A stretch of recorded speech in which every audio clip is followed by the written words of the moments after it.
오늘 장 플러스 이어가도록 하겠습니다. 최근에 비트코인 가격이 다시 좀 강한 상승 흐름이 나타나서요. 오늘은 이 분야에 또 최근에 가장 핫하다는 분 모시고 관련한 이야기 나눠보겠습니다. 원더프레임의 김동완 대표 함께합니다. 대표님 어서 오세요. 네, 안녕하세요. 제가 소개를 할 때 요즘에 이 분야에서 가장 핫한 분이라고 네. 하는데 왜 웃으셨나요? 맞잖아요. 네, 뭐 네. 그렇게 얘기하시면 감사합니다. 네. 자. 최근 가상자산 시장 관련한 이슈가 굉장히 많아요. 그래서 네. 대표님도 뭐 이런저런한 부분 때문에 굉장히 또 바쁘실 것 같은데 코인 시세를 보면은 굉장히 많이 올랐죠. 그렇죠. 연초에는 뭐 달러 기준으로 네. 15,000달러에서 16,000달러 수준이었는데 지금 비트코인 가격이 38,000달러 오늘 아침 기준으로 거의 한 2.5배 정도가 된 거죠. 네, 많이 올랐다고 할 수 있습니다. 그렇게 올랐던 건 올해 내내 있었던 그 현물 관련한 ETF 상장, 네. 그게 가장 큰 이슈라고 그렇죠. 보면 그게 되나요? 가장 큰 이슈라고 보시면 되고요. 거기에 이제 내년 4월 정도에 비트코인은 반감기라는 이벤트가 있는데 네네. 반감기 시기에 또 이제 가격이 많이 올랐거든요. 여태까지 3번의 반감기가 있었는데요. 그때마다 가격이 많이 오르는 모습을 보였기 때문에 네. 이번에도 오르지 않을까 뭐 이런 기대감이 있었던 시기에 사실 이제 비트코인 현물 ETF가 겹치면서 상승이 크게 나타났다고 보면 될 것 같습니다. 그 블랙락의 비트코인 현물 ETF는 상장 대표님 될 거라고 예상을 하고 뭐 계시겠죠? 다들 저뿐만 아니라 블룸버그 애널리스트들도 ETF 애널리스트들도 거의 1월 달에 90% 정도의 확률로 상장이 될 것이다. 이렇게 상장이 아니라 승인. SEC의 승인이 날 것이다. 근데 실제 이제 선물 ETF에 의해서 현물까지 이렇게 확대가 되는 게 뭐 기관들의 자금이 유입돼서 가격이 다시 한번 상승할 수 있다라는 기대감도 있지만 반면에 기관처럼 그렇게 큰 자금들이 들어오면 오히려 가격이 높아진 수준에서 박스권을 형성할 수도 있다. 뭐 이런 이야기도 있는데 가격에 대한 이런 영향 전망을 어떻게 좀 보실까요? 여러 가지 가능성이 있을 텐데요. 일단 박스권 형성 같은 경우는 조금 나중에 얘기일 것 같고요. 요거 관련해서는 요즘 들어서 이제 뭐 이 암호화폐 업계에서도 내놓고 있고 레거시 이제 월가에서도 리포트가 많이 나오고 있어요. 그래서 블랙락이 자산운용사잖아요. 그래서 ETF 상품을 이제 승인을 받아서 출시를 할 경우에 포트폴리오의 일정 비율을 반영할 가능성이 높은데 한 1% 정도 반영을 할 경우에는 지금보다 4배 정도 가격이 높은 한 14만 달러 정도까지 상승할 수 있다. 그래서 이제 박스권 형성은 아마 제가 생각할 때는 그 나중일 것 같고요. 네. 근데 다만 지금 가격이 한 25,000달러에서 38,000달러까지 한 80% 가까이 70% 정도 오른 지금 상황이거든요. 이 이슈 하나로. 그래서 승인 전후에는 상당히 변동성이 좀 높을 것 같긴 합니다. 이제는 비트코인이 예전에는 굉장히 워낙에 변동성도 있었고 초창기에 제가 기억하는 2017년에 비트코인 가격은 정말 약간 무서울 정도의 그렇죠. 네. 상승이 있었어가지고 근데 최근에는 약간 뭔가 안전자산 쪽의 그런 이미지들도 좀 구축되고 있는 것 같아요. 시장과 업계에서는 여기에 대해서 좀 어떻게 생각하고 있을까요? 이제 우크라이나 러시아 전쟁이 좀 영향을 크게 미쳤다고 볼 수 있는데요. 그때 실제로 러시아가 이제 국제 금융망에서 퇴출됐지 않았습니까? 그러면서 러시아가 선택했던 차선책이 비트코인이었거든요. 그 비트코인 같은 경우는 이제 미국이 어떤 스위프트 위주의 어떤 금융망을 지금 제어할 수 있는데 비트코인은 제어할 수 없기 때문에 어떤 부나 자산을 이전시키는 어떤 그런 네트워크로서 유용하다라는 인식이 그때 생긴 것 같고 안전자산 얘기는 사실 예전부터 있었던 게 뭐 디지털 금이라고 볼 수 있지 않냐 이런 얘기들 이제 언론에서도 많이 나왔었잖아요. 채굴이니까 또. 네, 그렇죠. 그래서 지금 제가 생각할 때는 비트코인은 이제 위험 자산의 면모도 가지고 있고 안전 자산의 면모도 함께 가지고 있는 약간 좀 특이한 자산이 아닌가 싶어요. 그래서 실제로 작년하고 올해를 통산해서 보게 되면 작년 같은 경우는 나스닥하고 이제 같이 많이 움직였었고요.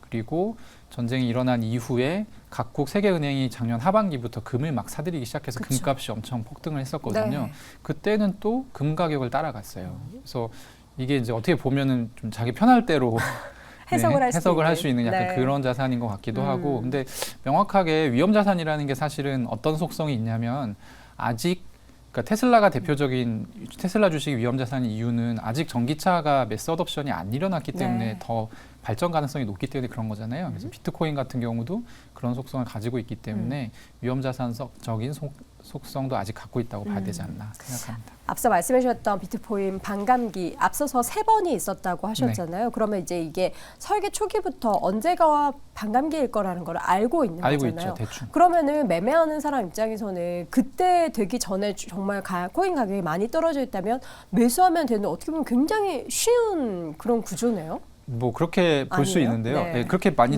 매매를 하시고요. 실제로 그렇게 매매 많이 하시는데 이게 사실 이제 주식 투자, 이 주식 방송이니까 많이 내러티브 투자에 가깝거든요. 이게 왜 올라간다고 생각하냐면, 이게 실제 왜 올라가냐면 비트코인 같은 경우는 그 발행 기관이 없잖아요. 그쵸. 그래서 계속 블록이 만들어질 때마다 이 채굴을 하는 사람한테 비트코인을 주게끔 돼 있어요. 새로 만들어서.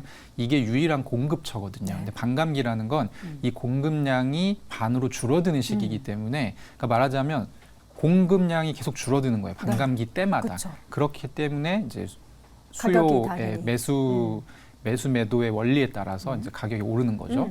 그런 부분인데 사실 이번이 4번째 반감기거든요. 그러니까 처음에 비트코인 채굴 보상이 50비트 BTC였어요. 50개 비트코인을 채굴할 때마다 줬었는데 지금은 6.5개를 주고 있습니다. 되게 조금 주네요. 그러니까 이게 갈수록 반감기의 효과가 반감될 수밖에 없어요. 줄어드는 공급량 자체가 적기 때문에 그런 측면에서 봤을 때 이거 내러티브로서 아직 기능하고 있긴 하지만 사실 꼭 올라야 된다? 뭐 약간 이런 느낌은 아니에요. 그러니까요. 네. 이게 준다고 해서 수요가 그러면 없게 되면은 사실 이게 가격이 올라가지 않을 않는 거잖아요. 거죠. 네. 그런데 시장에서는 계속해서 수요가 더 들어오고 있으니까 가격이 올라가는 거다. 뭐 이런 그렇죠. 원리로 지금은 해석할 수 있는 그리고 걸까요? 이제 이 비트코인이라는 네트워크가 계속 기능하기 위해서는 사실 수요가 점점 늘어나야 됩니다. 그쵸. 설계에서 이렇게 반영을 한 거죠. 이미 수요가 계속 늘어나기 때문에 반감기를 둬도 괜찮을 것이다. 네.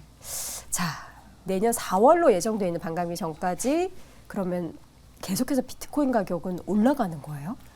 그게 좀 애매한데요. 그러니까 많이 물어보세요. 네. 그 다들 그게 제일 궁금하죠. 왜냐하면 사고 싶으니까요. 만약 그렇다면. 저를 만나면 제일 먼저 물어보는 게 지금 사도 되냐라는 그쵸. 질문을 제가 2달 전부터 많이 받았는데 올라왔는데. 네네. 근데 시기로 본다고 하면 2달 전에 샀으면 가장 좋았었던 시기였을 것 같고요. 지금은 이제 그 시기는 한 타임 지난 게 왜냐하면 지금은 사실 올라갈 수도 있고 내려갈 수도 있는 시기예요. 근데 장기적으로 봤을 때는 아까 말씀드렸다시피 블랙락이나 뭐 피델리티나 지금 ETF 신청한 기관들이 포트폴리오의 1% 정도 반영을 한다고 했을 때 이건 좀 보수적인 수치거든요. 사실 1% 정도는 그냥 상식적으로 봤을 때 반영을 할 것이다 이렇게 지금 예상이 되고 있는데 그렇게 되면 지금보다는 가격이 4배 오를 것이다. 근데 단기적으로 봤을 때는 굉장히 등락폭이 좀 클 수 있습니다. 변동성이 클 수 있어서 그거를 버틸 수 있는 분들은 투자를 하셔도 저는 된다고 생각하고요.